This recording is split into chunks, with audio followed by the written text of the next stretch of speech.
Welcome again to Joe Stunner Boxing. Sometimes it's fun to take a sort of perceived truth and try and stand it on its head, question it. Um, an example would be not so long ago, I was having a discussion about Hagler Hearns, the 3 round fight. And he was saying to me, this guy I know was saying to me, that is in no shape or form the best 3 round fight ever. It's not, in fact, it's not one of the greatest fights ever. It's one of the greatest rounds, which was the opening round, was an incredible round. But the second round was, decent, good. Third round, Hearns got knocked out. It was okay. Hagler was cut. Yes, it was a very good fight. But people, when they say Hagler Hearns is one of the greatest fights ever, they really mean the opening round was incredible. And he was kind of playing devil's advocate. And, I'm not sure whether I agree with that. I mean, I think Hagler Hearns was a great fight, no question about it. Whether it's the greatest ever, I mean, God, how many hundreds of thousands of fights have there been over the years? You just don't know. I mean, it probably goes into the millions.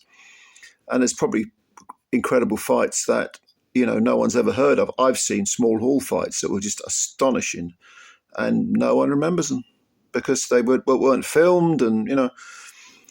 So I want to take this idea of being a contrariist and ask you a question, all right? Was Audley Harrison as bad as people make out? Now, Audley Harrison, as we know, Olympic gold medalist, kind of broke through the barrier. A lot of the success that subsequent Olympians have had, a lot of it is down to Audley because he he won the gold medal.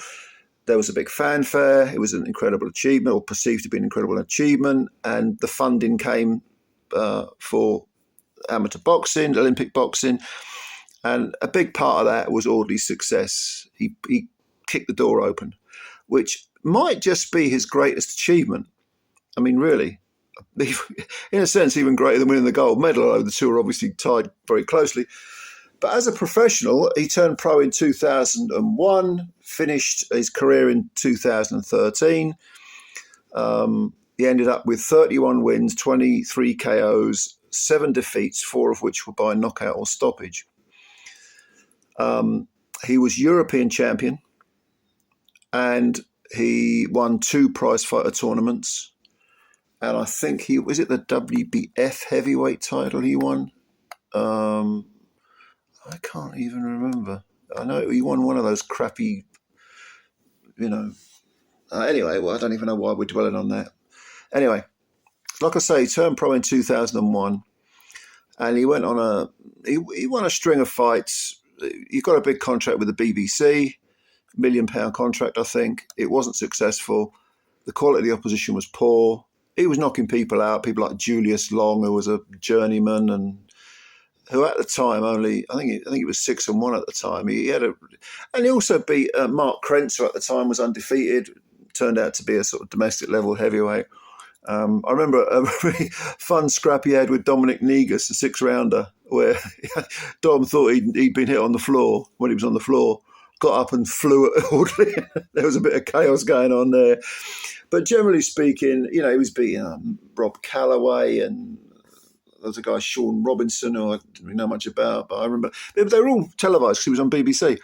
Now, all of this went. They were building up a rivalry between Audley and Danny Williams, who was British champ at the time, or Commonwealth champ. And the perception was that Audley and Danny would be rivals, which they were,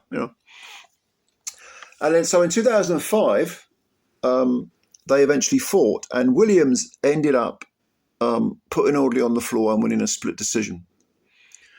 And that was considered, I suppose, a moderate upset. I think that was for the Commonwealth title. Danny was, he was Commonwealth champ, British champ. He held it. We won a Lonsdale belt and everything. He was a very, very good domestic level fighter, Danny. Europe, probably, fringe world class. Did fight for a world title against Vitaly Klitschko. We know he knocked out what was left of Mike Tyson in 4 rounds, which was it's still a great achievement. He went to America to do it. But yeah, he was the first man to beat Audley Harrison. Now, Audley made a mistake, in my opinion, afterwards, because he then went over to America. He fled to America.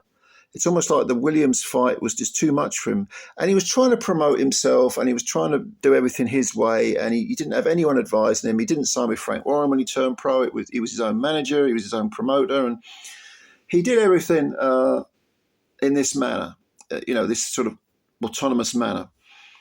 So he goes over to America and he fights a guy who at the time was, considered a very good fighter, someone who people were originally thinking would be a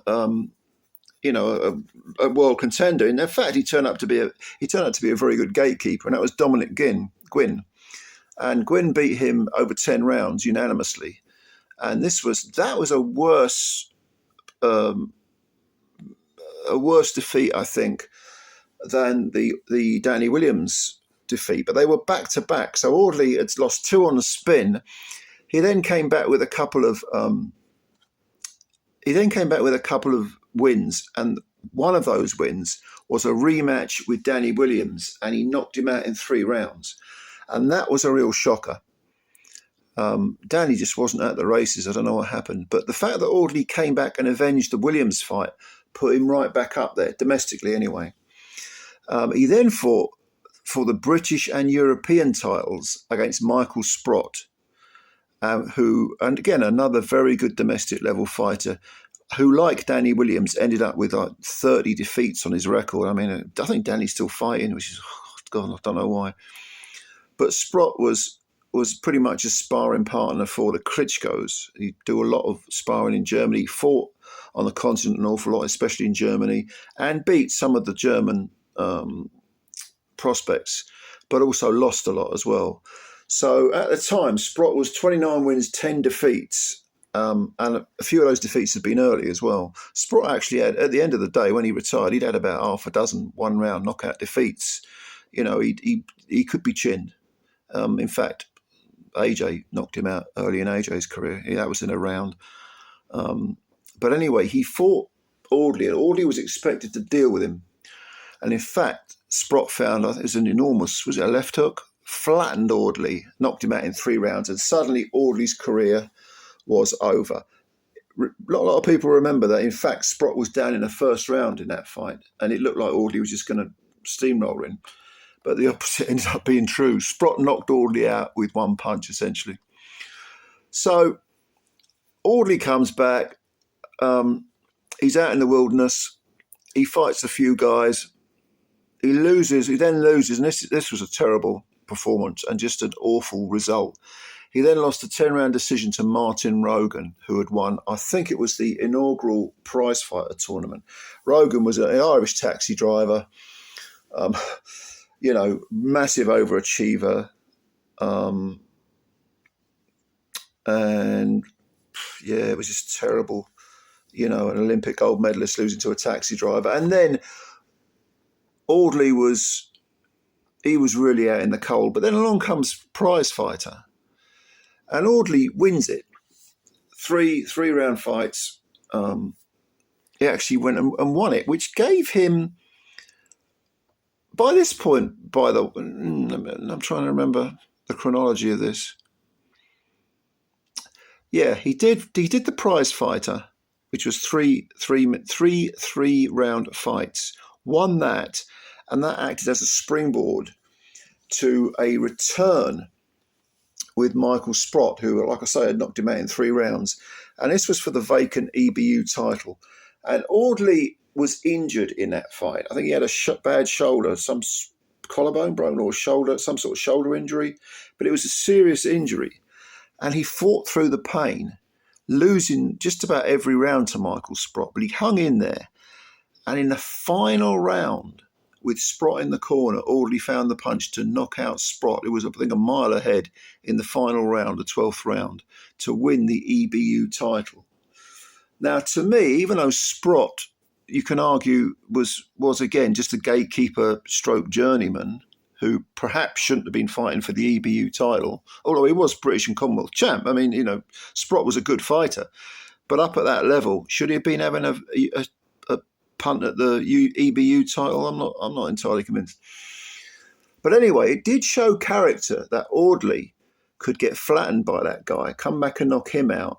And also he's got those bad results, losing to Martin Rogan. And so he did show some character, and to fight through a bad injury during that second Sprott fight and find a knockout punch, that actually showed some character. And that actually got Audley, who by this point was being promoted, more or less managed by Eddie Hearn, who was just coming onto the boxing scene. That was the first person that Eddie got involved with, the first fighter. Eddie negotiated a fight with David Haye for the WBA world title. And this was make or break for Audley Harrison. He had to put up a good performance. A lot of people thought he might win. I certainly thought he had a good chance of winning, because I've been impressed with the way he'd come back from adversity, and he had showed a bit of character. But of course, as we know, it was a complete washout. Audley barely threw a punch. Haye flattened him in 3 rounds. Haye, the smaller man, Audley naturally much bigger, barely landed the glove on Haye, and it was so embarrassing. It was an embarrassing defeat and a horrible matchup. David Haye famously said this is going to be as one-sided as a gang rape, which is a dreadful thing to say, but yeah, the message was received, put it that way. And then Audley fought on for a while. He came back and beat Ali Adams for a domestic level fighter. I don't know what ever happened to Ali Adams. I know he was hanging around for a while, but he retired, not having done much. And then he fought David Price for the British and Commonwealth titles. And Pricey at the time was undefeated. He was 13 wins, no draws, no defeats. Very, very heavy-handed. People forget how hard David Price hit. I mean, he got stopped a lot and lost all his main fights. But at the time, at British level and Commonwealth level, he was smashing through people, and he actually absolutely destroyed Audley Harrison in 1 round, just blitzed him. And Harrison was spark out before he hit the floor. He was on the ropes and bang, bang, bang. It was all over. It was a horrible knockout. And probably Audley should have quit then, but he came back for one last little run. He won another prize fighter tournament, and he beat, amongst others, he scored a rematch win over Martin Rogan, beat him over 3 rounds. So he got a little bit of revenge, and that was the third fighter who Audley had avenged a defeat over. Of 3 of his 7 defeats, he avenged them by winning rematches, which gets overlooked. And actually, again, I repeat, it does show a little bit of character. You can come back and beat a guy, beat 3 guys who've beaten you, and knock 2 of them out. I mean, it does show a little bit of mettle, a little bit of inner belief. So he won that prize fighter tournament, and that led to his final fight, which was against Deontay Wilder. And Wilder, remember how Wilder used to come out just swinging these enormous, like it's almost like punches raining down on you from above. He would just come out swinging like a madman. He got Audley on the ropes, battered him. Audley went down. He just seemed completely overwhelmed, and it was stopped in the first round. So that was Audley's second first-round knockout defeat in 5 fights. If you take out you've got the prize fighter between the two. You've got the 3 prize fighter fights, and then either side you've got 1-round defeats. And that was it for Audley. And Audley actually talked about having some brain damage or a shadow on the brain, when you do the CAT scan. And he puts it down to the Price defeat, oddly enough, not the defeat to Wilder. And to be honest, the Price defeat was by far the worst knockout of Audley's career. I mean, the first fight with Sprott, that was a bad knockout, but the Price one, go watch it. Well, don't watch it because it's horrible. Well, no, go and watch it. Go and watch it and have a look at it, see how bad it was. So did he carry on for too long? Probably. But it has to be said, the question is, did he underachieve? Yes, I don't think you can doubt that he underachieved. Olympic gold medalist, he talked about winning the British title within 4 or 5 fights or whatever. He never won the British title. He never held the Commonwealth title. He held the EBU title with the rematch over Sprott, and he won a couple of prize fighter tournaments. So you can say he underachieved. However, if you take out the man's, all the crap he used to talk about being, going to be a undisputed world champ and all that rubbish. If you take that out, and let's say you didn't know Audley Harrison, that he just turned pro after an amateur career, he wasn't a gold medalist, you'd say, yeah, he underachieved, he probably promised more, but at least he won the EBU title. At least for a while, he held that proper European title, not the WBO or the IBF fucking thing. He held the proper EBU title. He's in the record books. So at least he can say he did that. So to conclude, was Audley Harrison as bad as people remember? I would say no. He did underachieve. He wasn't world class. He was probably sort of fringe European level. But it was a useless no. He could fight a bit.